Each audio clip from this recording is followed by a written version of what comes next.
Spartacus, Gladiator, freedom fighter, terror of the Roman Republic, and leader of the most successful slave revolt in Roman history. Even 2,000 years later, his story continues to captivate and inspire.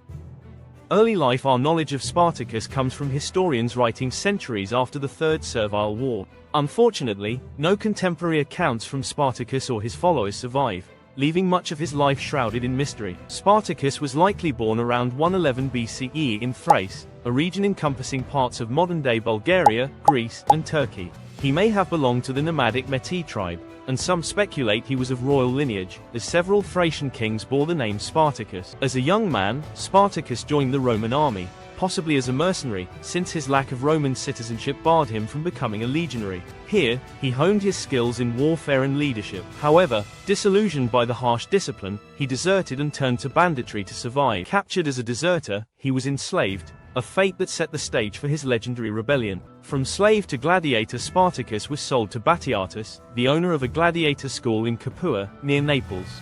Tall, muscular, and skilled in combat, Spartacus was a valuable acquisition. Though records of his fights are scarce, it is believed he fought as a Thrax, armed with a small shield, parmilla, and a curved sword, Sika. Gladiator life was brutal, with rigorous training, harsh punishments, and confinement in small cells. While some gladiators achieved fame, they remained expendable slaves. During his time in the school, Spartacus befriended two fellow gladiators, the Gauls Crixus and Oenomaus, who would later become his trusted lieutenant. The Great Escape. In 73 BCE, Spartacus and 78 comrades staged a daring escape. Arming themselves with kitchen tools, they fought their way past guards and fled into the countryside near Naples. They looted farms for supplies, freed other slaves, and gathered followers, growing their numbers rapidly. Seeking refuge, the rebels climbed Mount Vesuvius. Despite their initial success, they knew the Roman army would soon pursue them. Rome dispatched Gaius Claudius Glaber with 3,000 soldiers, but his overconfidence and poor tactics led to disaster. Blocking the main road to the summit, Glaber assumed he could starve the rebels into submission. Instead, Spartacus' forces used vines to descend the cliffs at night, launching a surprise attack that annihilated the Roman militia. This victory marked the beginning of the Third Servile War. The Third Servile War. For the next 2 years, Spartacus led his growing army of runaway slaves through a series of victories. The Roman leaders underestimated the determination and skill of the rebel army. After defeating Glaber, Spartacus repelled another Roman force led by Publius Varinius, who barely escaped with his life. As Spartacus' forces swelled to tens of thousands, a division arose between him and Crixus. While Crixus sought vengeance against Rome, Spartacus aimed to lead his followers north, cross the Alps, and return home. This split proved costly. In 72 BCE, the Roman consuls Lucius Gethius Publicola and Gnaeus Cornelius Lentulus launched a coordinated attack. Publicola crushed Crixus's contingent of 30,000 men near Mount Gargano, leaving 2/3 dead, including Crixus himself.